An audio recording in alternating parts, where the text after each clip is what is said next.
pessoal, sejam todos muito bem-vindos. Estamos começando mais um programa Crianças em Movimento, o seu programa semanal da web para você que gosta de assuntos ligados ao esporte e ao mundo infantil. Eu sou Marcelo Lopes, fundador do Cuca Beta, e estarei junto com essas duas princesas para mais um programa. Sim, direto de São Paulo, ela, fundadora do Movimento Mirim, Cláudia Barros. Seja muito bem-vinda, Cláudia. Olá, pessoal, vamos embora para mais um programa, um bate-papo incrível, vamos conversar um pouquinho sobre judô hoje. Bem-vindos a todos aí, vamos que vamos. Muito bom, muito bom. Vamos falar de uma modalidade olímpica aí que faz muito sucesso aqui no Brasil. E do Rio de Janeiro, completando aí o nosso bate-papo virtual, ela, Renata Rodrigues, a professora Renata Rodrigues. Seja muito bem-vinda, minha querida. Olá, meus queridos companheiros de programa, a nossa audiência, e hoje, realmente, o nosso convidado, além de nós termos estudado juntos na graduação, eu tenho uma profunda admiração pelo trabalho que ele desenvolve, não só na Federação de Judô, mas como técnico paralímpico, atleta e também como professor. Então, nós vamos aproveitar muito, porque ele tem todas as vertentes para a gente discutir sobre judô e falar da infância e desse esporte tão lindo, tão maravilhoso, que eu aprendi a admirar e a amar. Depois dessa apresentação sensacional, eu só tenho que falar o nome dessa fera que completa o nosso programa de hoje. É ele, o nosso querido professor Jusinei Gonçalves da Costa. Seja muito bem-vindo, meu querido Ney. Amigos, muito obrigado pelo convite.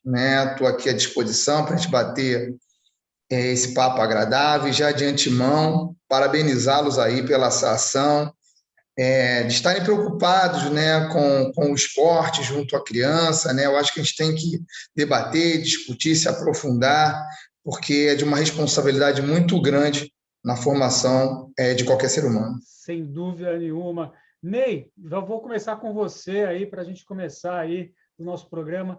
Por que o judô é uma modalidade que pode ser praticada pela criança desde muito cedo e quais os benefícios que a modalidade traz? Bem, o judô culturalmente, no nosso país, ele faz parte de uma das primeiras opções esportivas da criança. A gente vive numa sociedade que, ainda bem que está mudando, mas era uma sociedade muito machista, onde a menina entrava no balé e o menino entrava no judô. Isso é uma coisa que acontecia. Hoje, a gente já tem aí a possibilidade de esportes para crianças mais variados, e mais opções aí para meninos e meninas. Mas eu vejo que a criação desse esporte de luta judô, ele foi criado de uma forma diferente das demais lutas que a gente conhece. O mestre Jigoro Kano, que é o criador da modalidade judô, ele quis, depois de ter praticado várias artes marciais, quando fala arte marcial, é uma arte voltada para a guerra, para eliminar o seu adversário, uma modalidade de autodefesa, ele quis criar uma modalidade que ela fosse, ao mesmo tempo, uma atividade física, uma atividade corporal e também uma atividade educacional. Então, o judô é o único esporte de luta que você vai ver que foi criado com fins educacionais. Jigoro Kano quis criar o judô com uma outra vertente. Então, ele pegou a parte dos movimentos das lutas, das artes marciais que ele praticou e que ele conhecia, fez um estudo aprofundado e trouxe para o judô aquelas que não eram tão contundentes e foram pautadas através de um sistema de alavancas. E a parte do Bushido, que é o código de honra dos samurais, que tem todo o principal valor do judô, que é a parte filosófica. Então, através de toda a filosofia que a gente vê incutida no judô, que está diretamente voltada para o processo educacional, é a grande riqueza dessa modalidade que aproxima e dá confiança a tanto instituições de ensino, quanto os responsáveis de procurar o judô quanto modalidade nessas fases mais tenras. Então, eu atribuo a isso aí essa grande possibilidade de entrada no judô da criançada. E os benefícios, eles são variados. O Jigoro Kano era um pedagogo, é conhecido como pai da educação física dentro do Japão. Então, ao criar o judô, ele também fez todo um processo de progressão pedagógica de ensino do judô, que foi, logicamente, se moldando, se recriando, se reinventando ao longo dos tempos, mas traz grandes benefícios por ser uma modalidade antinatural, né, mas que tem uma riqueza de movimentação muito grande, e na sua essência, né, por ser uma luta, você já está ali trabalhando equilíbrio, né, a força, então várias qualidades físicas e habilidades motoras desde as fases ali iniciais. Fantástico, fantástico. E a gente ouvindo aí o professor Ney fica mais encantado ainda e ver toda essa antecipação, essa visão de futuro do Judokan, né? Para criar o judô. Eu acho que isso é a coisa mais fantástica que a gente pode ver, ainda mais hoje em dia. Professora Renata, me diz uma coisa. A Unesco declarou o judô como o esporte mais indicado para as crianças. Como você analisa dentro de um contexto educacional? Então, partindo até da deixa que o Ney trouxe, justamente por essa visão filosófica, que ela se enquadra com a modalidade motor, o esporte motor, a atividade física. Então, o judô ele traz valores, ele reforça valores. Então, a Unesco encara isso como algo benéfico e que pode ser, desde muito cedo, praticado e vivido pela criança. Então, ela entende, por exemplo, que é importante respeitar o adversário. Você não luta contra, você luta com. Né? Então, você tem o outro, a cooperação, você aprende, né, a disciplina, você aprende a concentração. Então, a Unesco valoriza isso. E é um esporte que visa o olhar não só para dentro de si, o olhar para o outro. Né? Então, toda a filosofia dos Jigurocanos, eu já tive essa vontade de ler, por ser coordenadora de um programa infantil, eu li, né, e vi tudo que ele prega, né, tem uma relação com, lógico, com o movimento, com as questões de praticar uma atividade física, mas na formação de um indivíduo para o mundo, de um cidadão, e um cidadão melhor para o mundo. Então, por isso, a Unesco recomenda, ela diz que é um esporte mais adequado, porque você vivencia as suas limitações e seus desafios pessoais, que o judô tem isso, mas também tem a relação do coletivo, de ser melhor para o grupo. Então, isso tudo é um conjunto que a Unesco valoriza e promove. Quando eu descobri isso, por exemplo, eu divulguei muito isso para os pais dos meus alunos aqui na academia, que isso traz uma valorização para além só de colocar para praticar uma atividade, pelo movimento, pelo gastar energia, e sim para algo além do tatame, para a vida. Perfeito. E aqui, complementando o que a Renata está falando, eu vou até deixar a dica aqui, pessoal, você que é dono de academia, você que trabalha em escola, procura trabalhos ligados da Unesco com esporte, a Unicef também. Recentemente eu conversei com a responsável pela Unicef, que trabalha na Espanha. É rico o trabalho deles, com muitos dados, muitas informações que você pode pegar e aliar ao seu negócio. E, como a Renata falou, fazer sentido o porquê daquela atividade que você está ofertando aí para a sua comunidade. Então, muito importante, sigam aí a Unicef, a Unesco nas redes sociais, que está ligado ao esporte, que com certeza vai ser um bom parâmetro para você. Eu falei da minha viagem, então eu tenho que comentar, tenho que chamar a bola para ela, que gosta muito quando eu viajo. Professora Cláudia Barros, minha querida Claudinha, a disciplina normalmente é associada ao trabalho do judô com as crianças. Por que isso é importante para o desenvolvimento infantil? Então, o bacana do judô é que é uma aula que tem um determinado enquadre, né? Então, tem toda a questão da formação. A criança, ela não entra no tatame de uma hora para outra, ela tem uma reverência, né? Ela tem aquele momento de, tanto na entrada quanto na saída do tatame, de cumprimentar o dojo. Quer dizer, você explica para as crianças aquilo que deve ser feito, as crianças realizam, e toda vez que você precisa retomar as informações, as crianças, novamente, elas se organizam nessa questão de formação, né? Isso é importante, gente, porque, assim, a criança pequena, ela precisa ser regulada pela gente, né? Ela, muito pequenininha, ela não tem essa questão da autorregulação, né? Isso tudo depende, a gente já falou aqui em outros programas, dessa área do pré-frontal aí do nosso cérebro, né, que é o córtex pré-frontal, era que governa os nossos comportamentos. E a gente não nasce com isso pronto. A gente nasce com potencial para desenvolver isso. Então, tem uma série de funções executivas aí, né, que são as funções que estão conectadas aí com essa área que a gente vai desenvolvendo ao longo da vida. E uma dessas funções é a atenção sustentada, que é a capacidade que a gente tem de permanecer atento por um determinado período de tempo. A criança pequenininha, ela não consegue fazer isso ainda, né? Então, ela precisa ser regulada. E como é que a gente regula isso? A gente vai regulando através de uma outra função executiva que, na verdade, precede aí, em termos de desenvolvimento essa atenção sustentada, que é o controle inibitório. E ao apresentar para a criança todo esse enquadre da aula, é justamente isso que a gente está trabalhando com ela, e isso é incrível. E o bacana é o seguinte, se a criança naturalmente ela quer se movimentar, ela justamente porque ela ainda tem o controle inibitório muito imaturo, né? Ela tem dificuldade para permanecer quieta, esse tipo de coisa.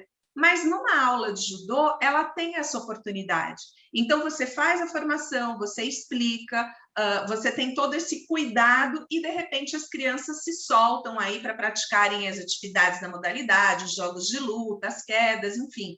E aí, depois, você retoma para a formação. Então, é justamente essa maleabilidade da aula, né? Essa dinâmica da aula que traz a criança, que reorganiza a criança, né? Ela se reorganiza e depois ela retoma para a atividade. Isso é incrível. E a aula não finaliza sem que, novamente, ela faça uma nova reverência antes de sair do tatame, né? Então, tudo isso, corporalmente, através do corpo, dessas práticas corporais, você organiza o comportamento da criança. Isso é incrível, isso é maravilhoso. Isso ela leva para a vida acadêmica dela e ela leva para a vida social dela.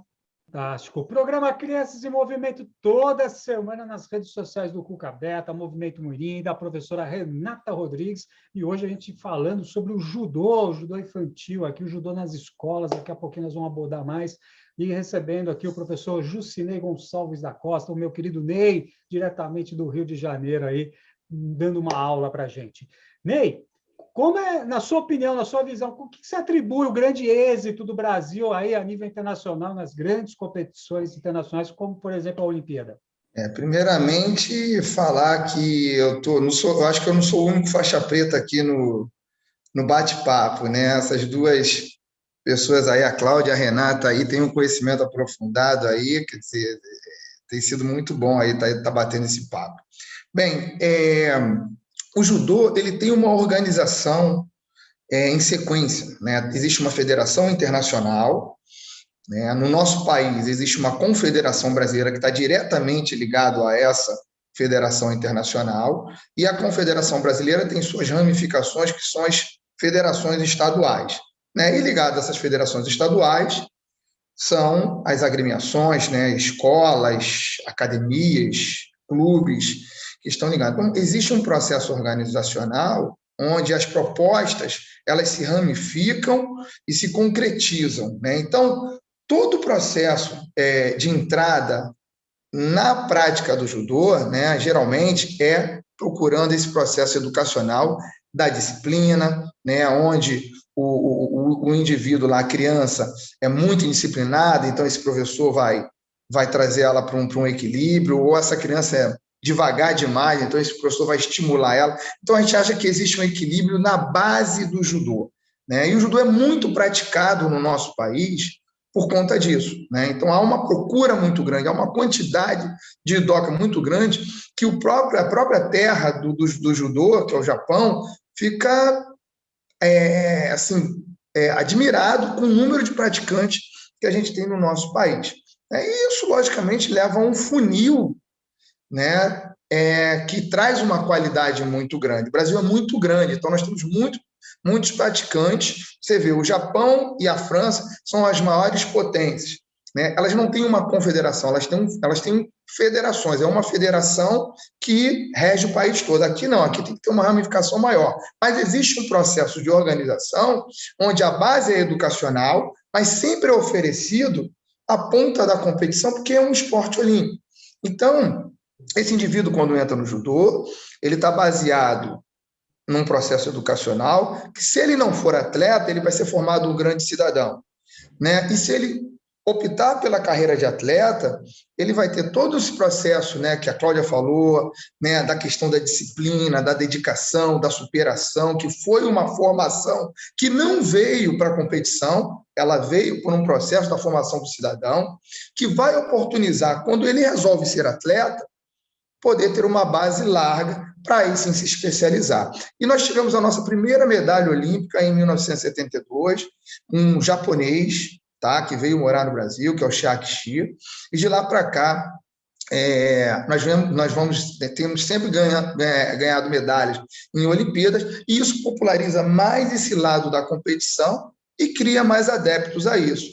E por ter toda aquela organização que eu falei no início, a Confederação Brasileira de Judô hoje, e aí, logicamente, que teve todo um processo anterior, mas hoje é a federação com mais pontuação na questão organizacional de investimento que há do Comitê Olímpico Brasileiro, né? Então, isso facilita bastante a preparação dos nossos atletas. O judô lá atrás, a dificuldade de você ter um intercâmbio, colocar a mão no kimono dos judocas europeus era enorme, porque geograficamente o Brasil está fora desse centro. As grandes potências estão na Europa, né? E hoje, com o investimento tanto do antigo Ministério do Esporte, o Secretaria do Esporte e outros órgãos federais, institucionais do nosso país, os nossos judocas hoje têm uma grande possibilidade de participar de intercâmbios, desmistificando que o europeu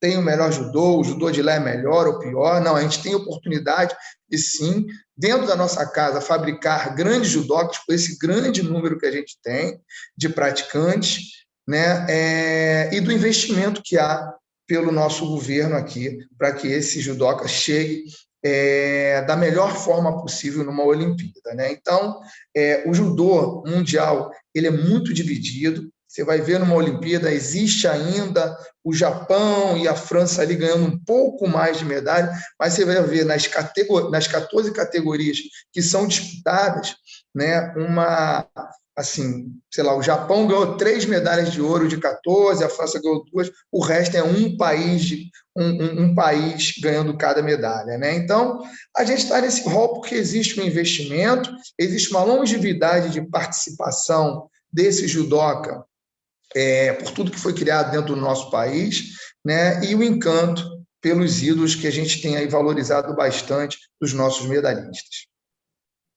Fantástico, realmente essa última parte que você fala dos ídolos, que é muito importante para a gente, né, poder estar cada vez mais trazendo esporte, né? Mas eu acho que uma questão que me chama muita atenção, se chamou, é o processo, e esse processo envolvendo todo o ecossistema, né?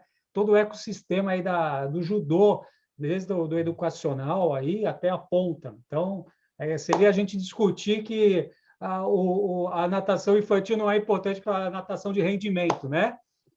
Tem uns malucos que pensam nisso ainda, mas tudo bem. E ainda fala errado, porque fala alto rendimento. Para mim é rendimento, gente. Rendimento baixo ninguém quer. Então vamos parar de falar alto rendimento, viu? Vamos parar. É rendimento, viu, gente? Mas tudo bem. Vamos lá, eu estou calmo, estou com o sol aqui atrás de mim e com essa grande pessoa aí, que é o Ney, aí, diretamente do Rio, falando conosco aqui. Renata, professora Renata, podemos fazer uma relação com o judô na infância e a psicomotricidade? Com certeza, porque se nós olharmos os enfoques psicomotores, tem tudo a ver com a base do judô. A gente precisa ter uma noção de tônus e equilíbrio, e o judô precisa muito de tônus e equilíbrio, postura, precisa ter uma noção de lateralidade, né? Não é nem lateralidade, né? É a lateralização, porque esse corpo ele não é só direito e esquerdo, ele é um corpo que ele gira, ele troca de direcionalidade, então é lateralização, estar espelhado para o seu oponente, e isso exige uma percepção de lateralização muito mais profunda do que só faça com direito, faça com esquerdo, uma estrutura de espaço e tempo, né? Tempo de reação, tempo de combate e tempo também, porque não é só a luta, o judô também tem kata. Então, você tem que organizar isso no espaço. né? Então, é muito, muito presente nas aulas de judô. Você tem as praxias, né? Tanto a praxia global quanto a praxia fina, que é um enfoque psicomotor muito importante. A praxia fina está lá no agarre, na pegada. E a global, e como esse corpo todo se movimenta e ele se organiza numa queda, num golpe, né? Então, você até o Ney pode, eu não sei os termos corretamente, né? Mas o Ney pode depois completar. Então, isso é muito importante. A noção de corpo, fundamental, que vai para além do esquema corporal. É mais do que saber as partes do corpo, é o que o meu corpo é capaz de fazer. Então, o judô traz isso. Eu fico encantada quando você vê uma aula pedagogicamente estruturada de judô, todos os enfoques psicomotores estão ali, inclusive respeitando as unidades funcionais que estão relacionadas aos esquemas cerebrais. Então, a criança tem uma progressão que respeita esses enfoques psicomotores que estão dentro, né, da técnica do judô. Então, é uma relação muito próxima. E outra coisa, o judô não é só o movimento, não é só a motricidade, é uma cognição, porque exige uma estratégia, né? E é uma relação também emocional, de autocontrole. Então, por isso que ela é psicomotora. Ela traz todo esse escopo que sustenta a modalidade judô. Não sei se o Ney quer completar alguma coisa aí. Não, Renata, ainda tem eu acho que é isso, né? O judô ele tem que ser utilizado igual os outros esportes como uma ferramenta, né? Tanto educacional como psicomotora. E é isso que a gente vê acontecer bastante nas aulas infantis. E eu acho que é dessa forma que tem que ser, né? Não é o lúdico pelo lúdico, o lúdico ele tem que ter um encaminhamento, tem que ter um enfoque no tema da aula. E quando você coloca uma criança de 2, 3, 4, 5 anos aí para fazer judô, né, é psicomotricidade, né? Ele tem o imaginário do lutador, né? Porque toda criança quer ser um lutador, quer brincar de luta, e é o grande lance para o profissional aproveitar esse desenvolvimento de base aí, diante de tudo que você colocou, né, Renata? Eu acho que é aí. Então, o conhecimento desse professor por esse lado da psicomotricidade é muito importante para ele poder atuar com essa faixa etária tão baixa, né? E aproveitar os elementos do judô, mas saber aproveitar, né? A Confederação Brasileira de Judô tem recomendações de conteúdos específicos para cada graduação. Essa graduação está diretamente ligada, graduação de faixa que eu falo, né? Ela está diretamente ligada, distribuída à faixa etária. Então, o aluno não pode pegar, por exemplo, uma faixa cinza se ele não tiver 6 anos de idade. Então, o que está contemplado ali como conteúdo está diretamente ligado e compatível ali para o desenvolvimento daquela faixa etária, né? Então, essa recomendação, ela baliza bastante o trabalho do professor, do profissional, né? Que ali, logicamente, que cada um tem a sua autonomia de fazer as suas mudanças, mas existe uma base, através de um estudo prolongado, que pode ajudar bastante a minimizar os erros na atuação do profissional. Fantástico, fantástico. É o seguinte, produção, eu estou rebelde, eu estou que nem o Richard Branson hoje aqui da Vange. Então, antes de chamar a professora Cláudia Barros aqui para o nosso dojo virtual, eu vou explorar um pouquinho mais o Ney, porque a Renata tocou no ponto do kata. E eu quero mandar um abraço para o Sensei Paulo Ferreira, o Paulinho, que é bicampeão mundial de kata em duplas, tá? Então, assim, mostrando o potencial do brasileiro aí, né, do judô brasileiro, o pessoal daqui da Alto da Lapa aqui. E, professor Ney, aproveitando você aqui, me fala um pouquinho sobre o judô paralímpico. A gente também é uma das potências, né, do paralímpico também, professor? Isso, a gente tem aí um atendimento ao judô paralímpico, diretamente ligado, inicialmente, né, com instituições de judô para cegos, porque o judô paralímpico ele só abraça o judô de cegos, né, cegos e deficientes visuais. O Brasil é uma das potências, a gente tem aí o maior nome do judô paralímpico mundial, que é o Antônio Tenório da Silva, um paulista, que já ganhou 6 medalhas paralímpicas, né? Então ele está aí se mantendo dentro de um ciclo paralímpico, que também são de 4 anos, há bastante tempo no pódio. E ele tem uma grande importância, né? Na verdade, eu fui técnico da seleção paralímpica de judô, né? Fiz o ciclo de Atenas e Pequim, mas só que eu não atuava com judô de cegos, né? Mas quando você vai trabalhar com a ponta, com o atleta, fica mais fácil, porque esse atleta ele já está formado, ele já tem ali a sua orientação em mobilidade, a sua autonomia de treinamento de judô. Então, foi um desafio. O Tenório, na época, ele treinava comigo aqui no Rio de Janeiro, né? A gente montou uma grande equipe do Clube de Regatas Vasco da Gama, e ele veio para compor essa equipe. Então, fui convidado naquele momento para realizar esse trabalho. E depois de ter feito esses 2 ciclos, e durante esses 2 ciclos, me preocupava muito o fato de eu não ter trabalhado com a base, né? E poder minimizar os erros que eu via, né, dos atletas que chegavam até a gente. Então, eu procurei o Instituto Benjamin Constant, que é um instituto de cegos que tem aqui no Rio de Janeiro, uma grande instituição federal, e comecei a fazer um trabalho voluntário lá.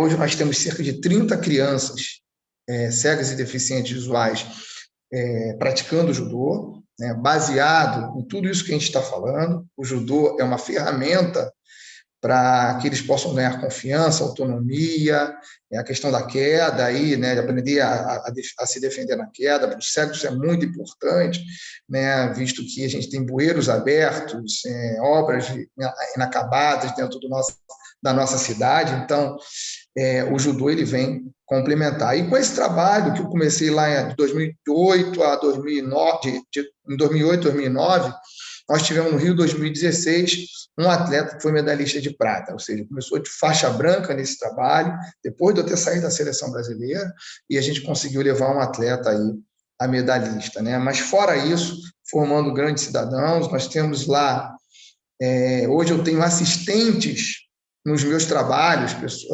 faixas marrons, faixas pretas, que são do Instituto Benjamin Constant, pessoas com deficiência visual, que estão fazendo educação física, estão fazendo economia, ou seja, formando cidadãos dentro desse processo. E é aquilo, eu fiz um movimento inverso, né? Eu comecei com alto rendimento, mas me senti responsável, depois de ter colhido todos os frutos de ser um técnico de seleção brasileira, ter vivenciado uma Paralimpíada, de ter uma responsabilidade de voltar na base e realizar um trabalho que hoje é difundido no Brasil inteiro. Nós temos várias instituições que atendem com o judô, e algumas academias também hoje, com toda o processo depois do Rio de 2016, né, o advento da Paralimpíada aqui, a acessibilidade, a chegada desse judoca nas academias ficou muito mais aberta, porque as pessoas conheceram mais o que é o judô paralímpico. Então, você vê hoje esse atendimento dentro de academias que não têm a especificidade de atender esse deficiente, mas a conseguem abraçar dentro de tudo que foi divulgado, difundido, explicado, cursos que nós promovemos ao longo do processo aí que nós tínhamos à frente da seleção brasileira. Muito bom, parabéns, professor. Parabéns aí ao pessoal do Instituto Benjamin Constant e as outras entidades aí que promovem o esporte paralímpico, né? E as academias que estão dando esse poder de acessibilidade às aulas aí. Agora sim, produção, para de buzinar aqui no meu ouvido, produção. Sim, ela, Cláudia Barros. Ô, Claudinha, me conta uma coisa. Qual a importância das crianças participarem aí de atividades que envolvem quedas, como é o caso do judô? Então, a gente tem que sempre fazer um paralelo, né? Na verdade, não é nem paralelo, é entender a convergência que existe entre todo o equilíbrio emocional e o equilíbrio motor. Se a gente não tiver equilíbrio emocional, a gente não equilibra o nosso corpo e vice-versa, né?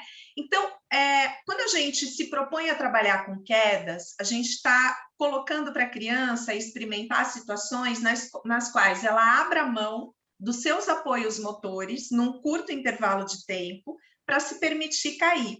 E depois elas vão se reorganizar, né? Dialogar novamente com esses apoios motores, reorganizar o corpo e, enfim, restabelecer o equilíbrio. Para que isso aconteça, gente, elas precisam de muito amadurecimento emocional. Caso contrário, a gente não abre mão dos apoios motores. Se você for pensar numa criança em fase de adaptação, uma criança muito insegura, coloca ela numa cama elástica. Aquele momento que ela tem que soltar o corpo, né, e confiar no aparelho e se permitir cair, ela não vai, ela freia com o pé, né? É exatamente isso que ela faz. Essa criança na piscina, ela apresenta recusa para saltar. E não é que ela não quer, ela quer porque dá muito prazer, né? Atividades com queda são atividades que o Bernard Couturier chamava, né? Chama ainda, de atividades sensório-motoras, que são aquelas atividades que recrutam muito labirinto e dão muito prazer para a criança, porque o labirinto é um órgão receptor, era uma região muito estimulada na fase intrauterina. Então, é uma memória muito forte que você tem. Então, dá muito prazer. Mas a criança, quando ela está insegura, ela não sabe abrir mão desses apoios motores. E é muito bacana, porque, assim, através do judô, né, através das práticas corporais, você consegue ressignificar toda essa noção de apoios motores e apoios emocionais e você reassegura a criança. Então, à medida que ela vai se permitindo cair, ela vai aprendendo a técnica correta da queda, né? Ela transfere isso também para todo esse desenvolvimento emocional dela. E você vai observar uma criança muito autoconfiante. Então, uma criança, por exemplo, que tinha medo de andar de bicicleta, e aí, de repente, ela começa a se equilibrar na bicicleta, né? Começam a aparecer uma série de questões aí muito bacanas do ponto de vista da organização desse corpo. Então, assim, de novo, né? O judô é sensacional nesse sentido. Fantástico. Fantástico. Ô, Claudinha, aproveitando aqui, eu vou dar espaço para você também, sem dúvida nenhuma, aqui, senão eu já ciúme aqui. Então, muito obrigada. Então, assim, para que. Vamos lá, porque muitas vezes a pessoa chega, a mãe chega com a criança lá na academia, vai fazer a venda lá com a pessoa de venda, e a mãe fala, mas tem o judô nesse horário, mas a mãe fala, meu filho tem medo de cair. Quer dizer, se a vendedora trazer coisas, a ideia seria trazer coisas do dia a dia, pontos positivos que vai melhorar para que, vamos dizer assim, efetue essa venda ou a criança possa ter a possibilidade de fazer a atividade? Então, gente, porque assim, o que a gente faz nessas práticas corporais, a criança é puro corpo, né? A primeira inteligência da criança é a inteligência sensório-motora, a inteligência prática, a inteligência que mora no corpo. Antes da gente construir os nossos pensamentos usando a linguagem, a gente se movimenta. Então, na verdade, tudo passa do corpo. Se a gente começar a trabalhar essa questão de segurança através de práticas corporais, ela transfere isso para a vida dela. Isso é muito legal, é muito bacana. Então, assim, certamente, esse discurso do tipo, meu filho tem medo de cair, olha, é aqui mesmo que ele tem que estar, né? Porque aqui a gente vai ensinar ele e ele vai experimentar essa queda. E dá muito prazer trabalhar com queda. Quem não gosta, né? Você está, de repente, numa superfície alta, você se lança e você cai, é uma delícia, porque, na verdade, você cai e depois você reorganiza o teu corpo. Então, a sensação que você tem é essa, olha, eu manipulo esse sentimento de insegurança, de desequilíbrio, eu consigo me reorganizar. Isso é muito legal, a criança leva isso para a vida dela. Eu acho que o Ney queria falar alguma coisa, né? Cláudia, complementar, né? Você foi aí cirúrgica, né? Quando eu comecei a trabalhar no Instituto Benjamin Constant, eu tenho um grande mentor desse trabalho com cegos, o professor Carmelino, né? E o trabalho de doutorado dele foi a importância do QMI, que são as quedas do judô, né? Na orientação e mobilidade e na autoestima e autossegurança da criança com deficiência visual, né? Então, foi um trabalho só de UQMI, só de técnicas de cair, e a importância que isso tinha para tudo isso que você falou, né? Então, é muito importante para a sua organização. A gente costuma falar no judô que, para o judoca dominar a técnica de derrubar, primeiro ele tem que dominar a técnica de cair. Se ele entender como ele protege o seu corpo numa queda no ar, ele vai ter muito mais facilidade de aplicar a técnica da queda ao derrubar o seu adversário e com segurança, né? Porque ele sabe como tem que cair. Então, esse trabalho de UQMI, de técnica de amortecimento da queda no judô, ele se aplica desde que o aluno entrou no judô até o atleta de rendimento, lá, o atleta olímpico. Isso não para, não termina, porque você está sempre ali vivenciando o seu corpo no ar, domínio corporal, e isso é muito relevante logicamente, trabalhando, né? Imagina ao longo desse processo todo aí, sempre de uma forma lúdica, criando maneiras variadas de você estar fazendo com que a criança pratique esse Youkenia. Fantástico, pessoal! Crianças em movimento, quebrando todas as barreiras aí para você poder consumir atividade. Faça atividade é importante, todo tipo de atividade. Semana passada nós recebemos voleibol aqui, hoje falando do judô, 2 semanas atrás da natação. É isso aí, gente. Vamos praticar atividade física, que é muito importante. E toda semana, programa Crianças em Movimento aí nas redes sociais do Vulcabeta, Movimento Mirim, e professora Renata Rodrigues. Ô, Ney, me fala uma coisa, pergunta fácil agora, hein? Essa produção aqui achou que é muito fácil. O que é necessário na formação de um professor de judô para as crianças, Ney?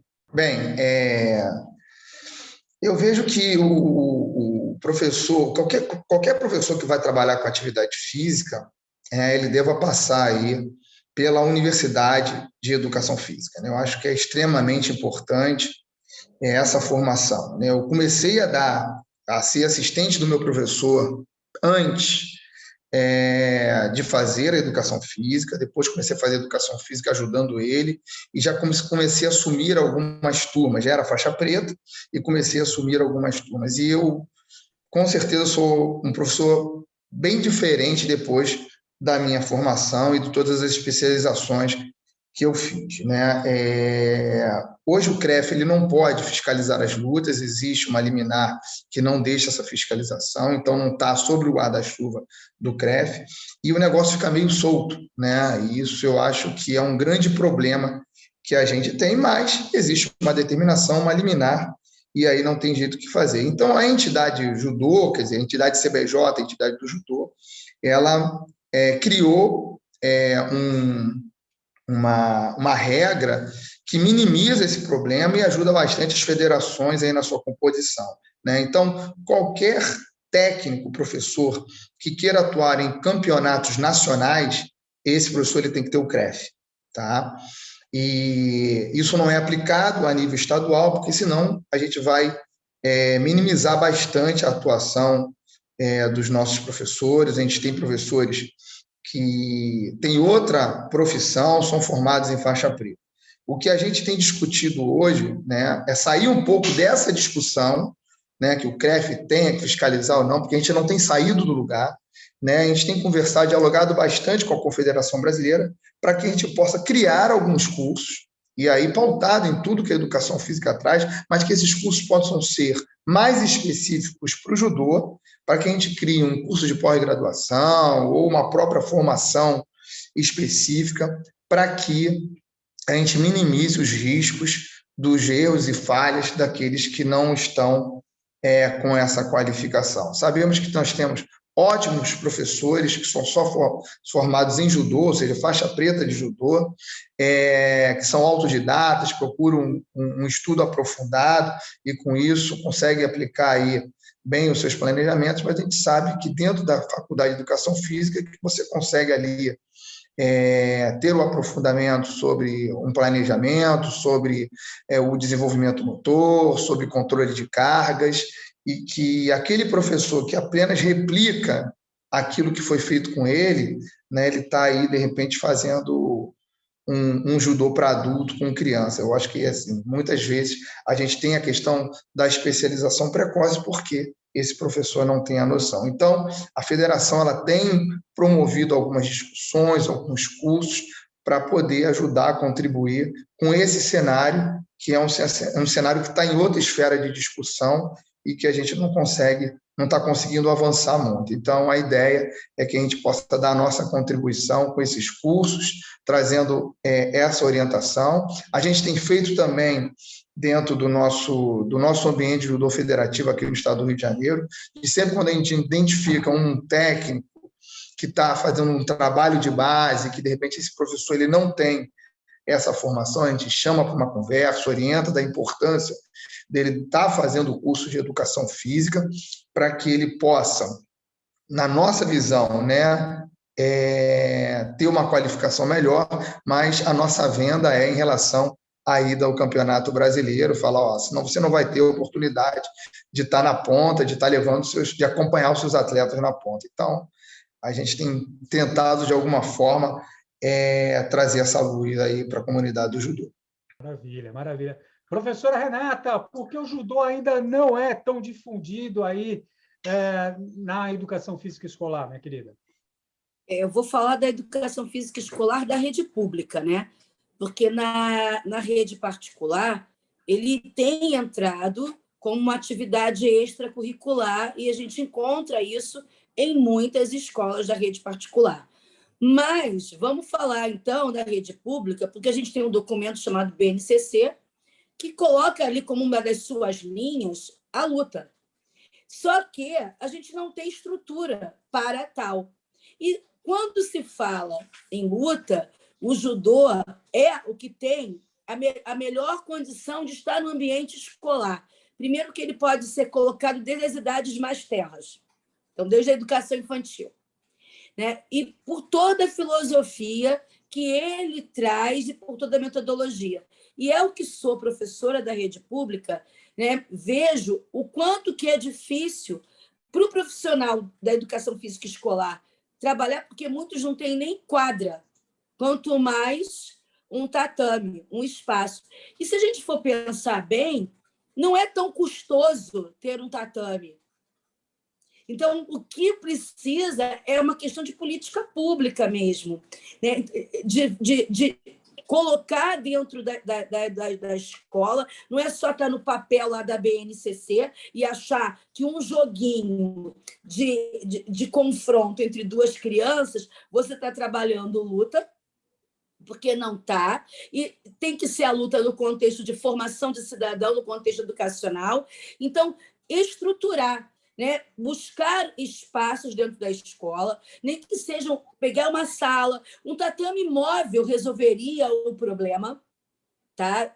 O professor iria lá, monta e ter um espaço para esses professores especializados trabalhar. Então, é uma reforma mesmo, também dentro da própria educação física escolar. Tá? Então, é importante que se repense, porque, como já foi dito aqui nesse programa durante todo o nosso... É muito mais barato ter um tatame do que ter uma piscina, por exemplo, dentro da escola. Então, a gente não... E olha que eu sou da natação, tá? Mas o ideal é que tivesse todas as oportunidades. Mas dentro da escola pública, eu vejo a luta como algo extremamente fundamental nos tempos atuais. A gente vem com crianças aí com uma agressividade muito grande, vindo de comunidades, vivendo num meio disfuncional, e o que a gente tem que ensinar para eles, que é o que o judô ensina, que não é bater, é ao contrário. Ensina que não é na luta corporal que se resolve as coisas, é um autocontrole, é uma autodisciplina que ajudaria na concentração também para chegar na sala de aula e conseguir ter um melhor foco, ter uma melhora na sua aprendizagem, na retenção de conteúdos, os rituais que o judô tem. Então, é muito triste ainda nós vemos o judô como uma atividade extracurricular que só as escolas privadas e privilegiadas, porque não são todas também, que têm esse olhar. Precisava ter um olhar para dentro da escola pública e ter a condição de colocar. E aí tem a federação, que ajudaria muito, porque eu sei que eles estão de portas abertas. Falta o quê? Uma boa vontade e falta realmente ter isso, tirar do papel lá da BNCC, né? E a gente não fica só no quadrado fantástico, que é vôlei, basquete, e realmente colocar em prática, né, dentro do contexto do conteúdo, o conteúdo luta, que, no caso, o judô é uma das mais indicadas para estar dentro da escola. Botei fogo no parquinho.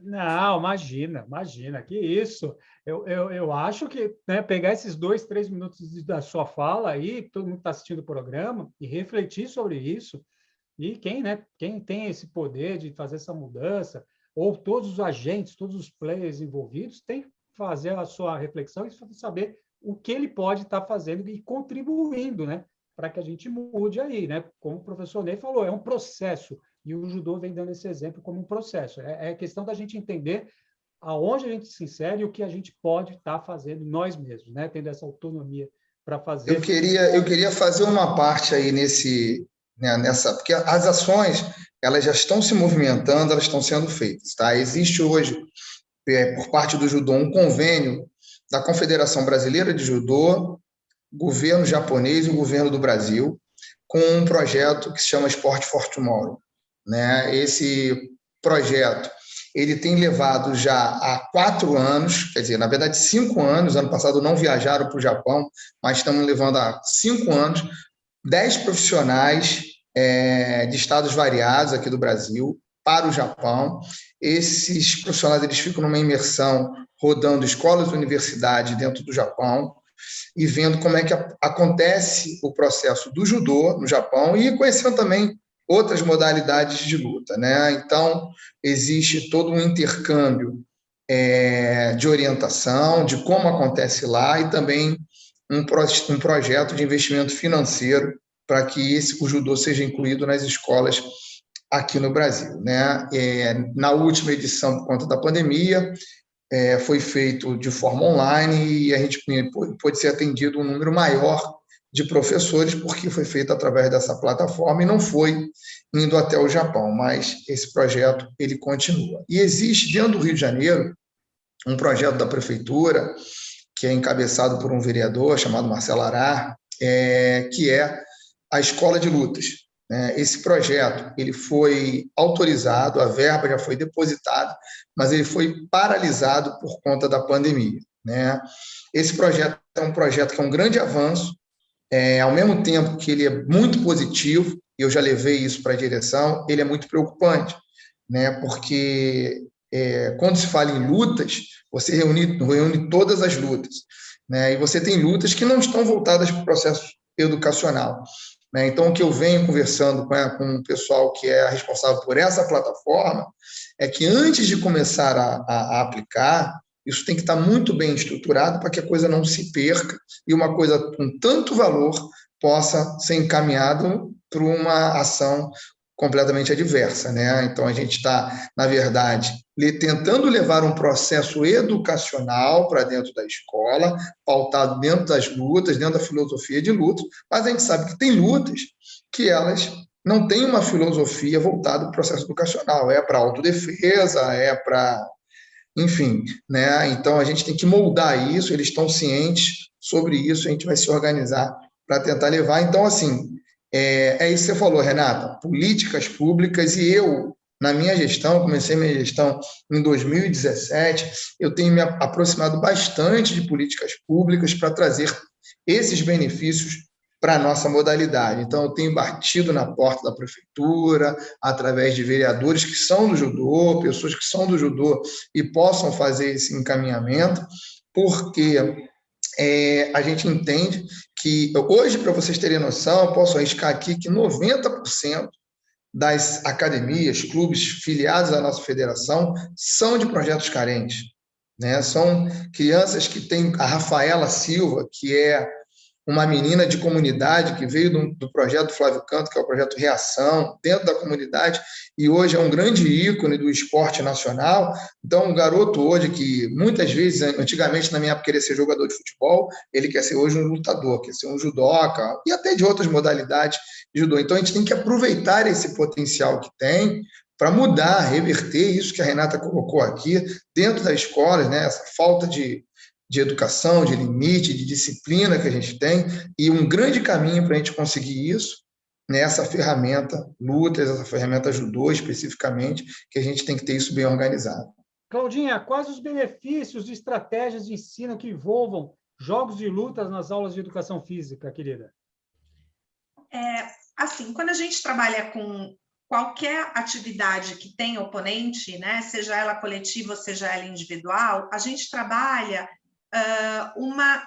a criança começa a ter uma noção, que é uma coisa que até então ela não alcançava, que é a noção de antecipar um futuro muito próximo, né? A criança pequena, ela trabalha com uma perspectiva de presente, ela não trabalha com a perspectiva de futuro, porque ela não constrói hipóteses ainda. Se isso acontecer, ela não trabalha no aqui e agora, né? E quando você trabalha com esse tipo de prática corporal, para a criança vencer o oponente, é necessário que ela antecipe as ações do oponente. Então, ela começa a aprender a fazer a leitura daquela situação presente, mas pensando no próximo passo dela. Isso é incrível, né? Agora, quando a gente trabalha com jogos coletivos, as variáveis são tantas que, às vezes não, né? A criança não dá conta de processar todos aqueles estímulos que estão acontecendo. Esse ambiente, ele é um ambiente muito aberto. É necessário, é super bacana, você trabalha com queimadas, com pega-pegas e por aí afora, mas é um ambiente muito aberto. Os jogos de luta são ambientes um pouquinho mais fechados, porque a criança ela tá trabalhando com o oponente, ela e o oponente, não ela e todo um contexto, né? E, na verdade, ela leva em conta só o posicionamento dela e não do resto do grupo, né? Não tenho que pensar onde que está o meu amigo, para onde que eu vou lançar a bola. Não, sou eu e esse oponente. Então, é muito interessante para a gente começar a trabalhar com essa noção de antecipação. É bem bacana, porque toda essa estruturação temporal, a criança ela vai desenvolver mais lá na frente, mais na adolescência. E você começa a trabalhar com essa estruturação temporal, nesse momento, os jogos de luta são, assim, estratégias com muita potência para a gente trabalhar isso. Muito bom, meus meninos, minhas meninas. Chegamos naquele momento que todo mundo ama, os 60 segundos, nosso quadro, onde eu faço a mesma pergunta para essas 3 pessoas que estão me acompanhando aqui, e elas têm apenas 60 segundos para dar a resposta, completar a frase, e a gente tem 3 pontos de vista diferentes aí. Então, começando sempre, como de praxe, sim, com o nosso convidado, nossa convidada, e essa semana é o professor Jusinei Gonçalves da Costa, o Ney, falando sobre o judô. Ney, o judô nas escolas O judô nas escolas, eu acho que é necessário, né, e parte integrante desse processo educacional, né? A escola ela tem como função o processo educacional do indivíduo, e nela é contemplada a educação física, né? Então, a educação física ela também tem aí, por si só, a função desse desenvolvimento motor, cognitivo, enfim, de todos os componentes que reúne aí na prática de atividade física. Então, ela é necessária e parte integrante da escola. Maravilha, maravilha. E agora sempre aquela dúvida, quem eu chamo, quem eu não chamo? Sim, dessa vez, dessa semana, respeitando sempre essa diversidade de opiniões, é a vez da nossa amiga Cláudia Barros. Cláudia, o judô nas escolas É uma oportunidade para a gente propor um diálogo entre a autorregulação e uma prática corporal. Muito bom, muito bom. Não, sensacional. E você já sabe que na semana que vem você não vai ser a segunda, né? Então já fica aí explicado, viu, produção? Muito bem, chamando ela por último, mas não tão menos importante, dessa semana, a professora Renata Rodrigues. Renata, o judô nas escolas Então, eu vou usar uma frase do Jigoro Kano e vou completar, né, da minha versão, né? É saber cada dia um pouco mais para usá-lo todos os dias para o bem. Esse é o caminho do verdadeiro judoca. Então, pegando essa frase, o judô na escola é a oportunidade dessa criança saber um pouco mais sobre ela, sobre o corpo dela, sobre os limites dela, sobre essa luta, essa arte que é o judô, para ser melhor para si mesmo e para o mundo. Então, é isso. Fantástico, fantástico, fantástico. Muito bem, meus meninos e minhas meninas. Chegamos ao final do nosso programa de número 31. Hoje recebemos aqui o professor Jusinei Gonçalves da Costa, o Ney, para falar sobre o judô. Muito obrigado, Ney. Foi fantástico. Cara, você assim, abriu o portal aí para quem quer conhecer o judô em todas as suas esferas aí. Foi sensacional o bate-papo. Muito obrigado. A porta do Crianças em Movimento está sempre aberta para você, meu querido. Pessoal, eu que agradeço aí essa oportunidade de estar falando sobre judô, né? Numa outra visão, né? Eu acho que é importante a gente estar fazendo essa abordagem desse benefício do judô sobre outro olhar de quem está fora, né? Igual a Cláudia e a Renata estão aqui com toda a propriedade, entendendo o judô de fora para dentro, né? Então, isso aí é muito importante. Então, eu agradeço demais a oportunidade e já deixo aqui um convite para a gente poder fazer aí uma live com o grupo aí da nossa federação, sobre essas óticas que foram abordadas aqui, para a gente ampliar um pouco mais o nosso horizonte e aprender aí daqui para lá e de lá para cá.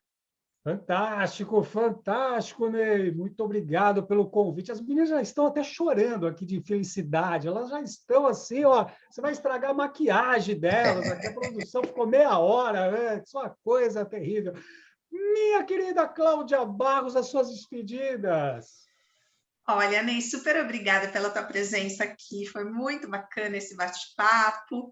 Eu acho que valeu muito, né? A gente tem a gente agora tem um alcance maior a respeito do judô aqui no programa. Obrigada mesmo. E Marcelinho e Rê, semana que vem estamos aí de volta, né?